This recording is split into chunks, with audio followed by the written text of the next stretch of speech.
Recently there was a video released. It was somebody playing Team Fortress 2 with the Oculus Rift, which is I don't know. I guess it's a less headache-inducing version of the what was it? The Nintendo one.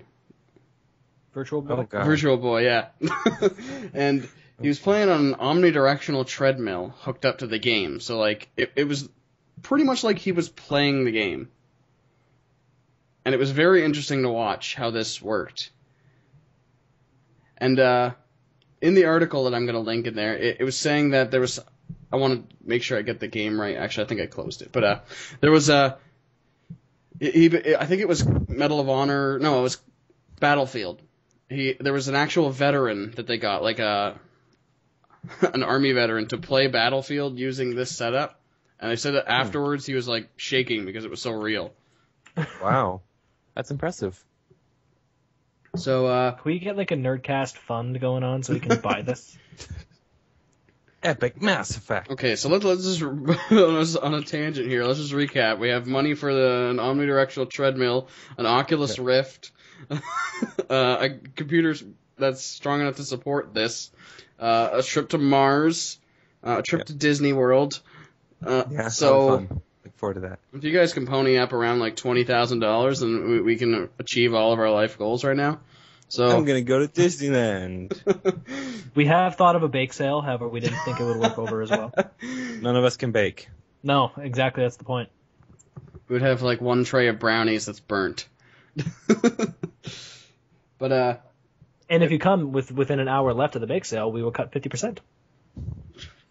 it's not really helping our goal. I know, but we got to get customers in here. We have to like sell them off.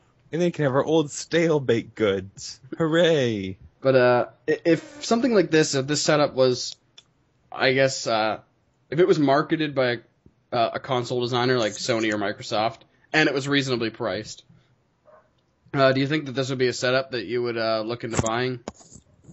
Reasonably priced? Absolutely.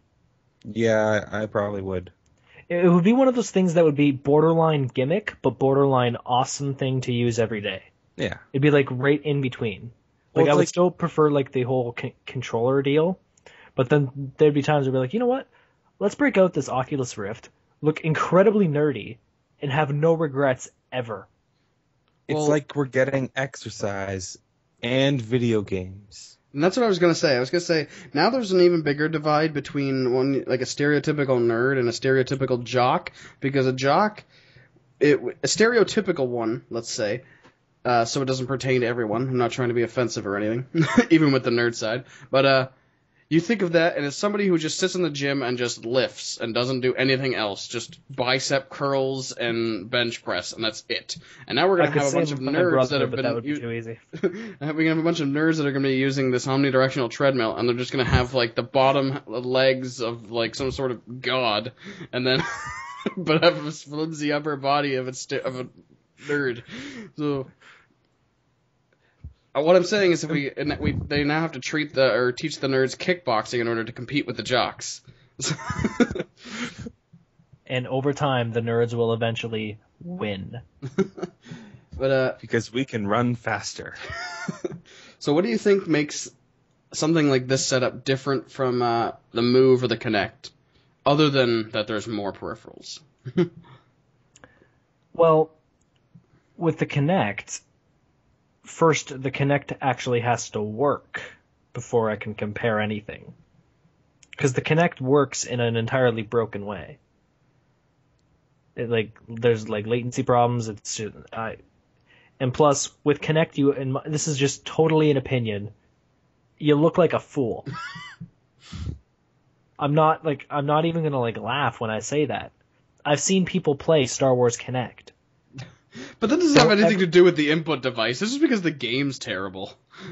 Well, see, the way I see it is Kinect's been out for how long now? Since 2011, 2010? I don't know. It's been a couple years, and not one game has been good enough. There was one game called the Gunstringer, which was literally you just fire with your hand, bang bang, like the Kevin Butler thing at E3. But I just can't see myself. I would prefer the Move over Kinect, which is saying something because I don't even prefer the Move over anything.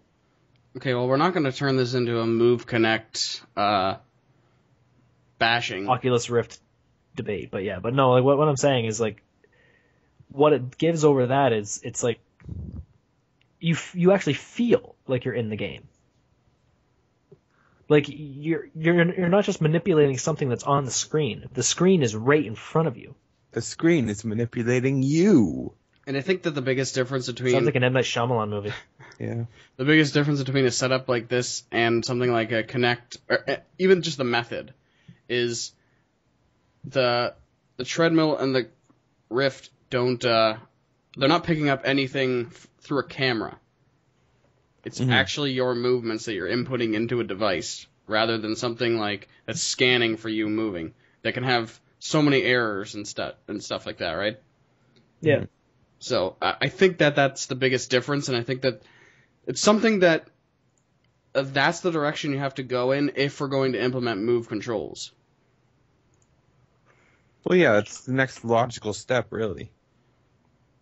And it was funny because I remember it was a long time ago, like PS2 generation I'm talking about. I heard a thing that was probably not true. It was just somebody joking around, but saying it was like, let's get like the PlayStation Eye, and then they had it was a concept off of the gun for like with the Nest, the Zapper, right? And then it was like, so you take that, and then you take a Dance Dance Revolution pad as your directions, and then use that as the game. So I thought that was an interesting concept. But yeah, I can see that. Yeah. It would be more so along the lines of what this is trying to accomplish than just a camera and you dance around in front of it. Oh god, I just thought of something. What's that? What? Imagine the omnidirectional treadmill, but the treadmill is actually a Dance Dance Revolution thing we're going around. I'm just trying to imagine the nightmares that would happen. No, you're trying to imagine the broken bones that'll happen. Yeah. I think that since Dance Dance Revolution is more based around like reactionary button pressing, but with your feet, then the treadmill, like in the video, it shows him. He kind of you'd have to get it moving, right? It's the Plus, I didn't even know a treadmill like this existed, so. Oh, I was gonna say that too. I didn't know. That was the first time I've seen a circular treadmill. And it was funny because when I read the thing of the article, I was like, how the hell does this work? I was like, wouldn't you fall off as soon as you went to change direction? But then there was like a bar around, and I thought that's a pretty interesting idea. It's something I never would have thought of. Although I'm definitely not in the treadmill designing market, so. No. Nowhere we should near. branch out. We should branch out. Design NERDcast run treadmills. So let's just now round up. So we need to add money to design a treadmill as well. Yep. Listeners, if you can fork over $30,000, we might have a shot. Okay, so if obviously a setup like this is going to be pricey. I have no idea how much an omnidirectional treadmill is, but I'm going to guess it's definitely expensive. Much more expensive than a Kinect setup or something like that. But how long do you think that if this was implemented as a gaming peripheral that was mass marketed with a bunch of through Sony or through Nintendo or through one of the major game companies, how long do you think that this would be until we would actually see something like this on the market if a game company was interested in putting it, just through price coming down and what they would have to do to it? Probably like 20 or 30 years, I'm guessing. A long time. I'm probably being a bit generous now, too. I'm guessing that if they did do something, it would be... The treadmill would probably just be gutted, and it would be super fragile, and it would break every 2 seconds. Yep. See, the way I see it, like, you said it was all hypothetical, but I'm just going to say it right now. I don't think Sony or Microsoft would ever implement something like this. Because Sony and Microsoft are doing more to try to simplify everything, which I think is the stupidest thing ever, because it takes companies like whichever company is doing the Oculus Rift, it takes them to actually try to push these out so people can see this is actually a good idea. So I don't ever see Sony and Microsoft going down this route. However, let's remember when we're talking about Sony trying to simplify, they keep adding back touchpads to their controllers, which don't make any sense to me. Like what I said Sony tries to simplify. I never said they actually did it. Like what? Sony and Logic have never been friends. It boggles my mind to see, like, what exactly can a controller do when you're just dragging your fingers along the back of it? What can you do on screen in terms of that? Nothing that will enhance your game experience. Nothing useful. What do they say? I- Again, Sony and Logic have never been friends. Yeah. So what do you think? Are you yay or nay on this setup here for video games? Would you over a controller for a first-person shooter? Yay. Yeah, for a first-person shooter. Any other game, I'd still take my controller. Oh yeah, but like, it would be one of those things where like, you would try. It's a niche market. And then when you have somebody over at your house, you're like, you know what? No, you know that whole Wii fad that came out like 10, 15, 30 years ago, and how everyone wanted to see that. This is the real shit. So you basically anyone comes over, try this, and you'll understand. Well, you also got to remember that just from the simple, like, the games would be insane. Could you imagine going from a first-person, like, Call of Duty set in a modern day to something else, like a Call of Duty style game set in, like, World War II, or I'm trying to think of something else, or like something like Chivalry, where you're playing like medieval times, or even Team Fortress 2 or Borderlands, where it's like more cartoony-ish, not really like super realistic style, or even something like a futuristic first-person shooter, right? Like if you were playing a Halo or something like that, but you're in it, right? Because you're using the Oculus Rift. I just like when you talked about that like soldier who played Battlefield. Is that what you said? Yeah. That would like I see where he's coming from. That would creep me out. Yeah. I just like I feel like it would be even more like creepy and scary if I actually played it, but just the thought of it does like irk me a bit, creep me out. At the very least, this is making me want to see what the Oculus Rift can do more so than anything else. Yeah. How long until you guys think we're gonna get like gaming suits where it's like a morph suit, but there's little pressure pads in it so you can feel when something's touching against you? We're slowly making our way to Tron, aren't we? Pretty much, yeah. Yeah. And then all gamers will wear morph suits, and everyone will have morph suits at conventions. And or like those the green screen capture suits with the little balls on them. I'm kind of glad we just kind of skipped over that stage. But yeah, I think that this is definitely something. I don't think it's something that we'll see practically released mass market, but we should keep an eye on it. It's the most interesting peripheral concept I've seen in a while. If I ever had spare thousands of dollars to go around, I would buy it. If I had money, I'd buy a game. If I was not in university and completely broke and insanely in debt, I would consider it. Yeah.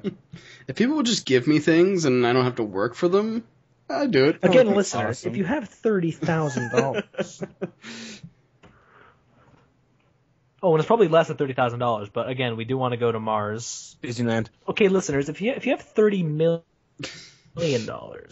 that's enough to get us to Disneyland with front row seats. First class tickets too. Yeah. Well, I'm thinking that for the trip to Mars, if we just pony up however much money that we think it's going to be to train us, then I think that we're just going to come forward and say, hey, we're ready to go to Mars, and then somebody will just kind of send us there. I thought you were going to say, can't we just go up with the amount of money that we have and try to haggle the price down? Well, I know you're asking $1 billion, but we got 10,000 here, so can we meet in the middle? This is a take it or leave it offer. I don't think you guys understand what you're missing here. Yeah. It would be like it would be an exact recreation of like Pawn Stars, where we'd walk up and it'd be like, oh yeah, we want like $10,000 for this, and be like, I'm going to give you 5 cents and a kick in the teeth. So. We should build our own rocket. Yeah, we should build a rocket too. And an omni-directional treadmill and an Oculus Rift. And that's how we could steer the spaceship.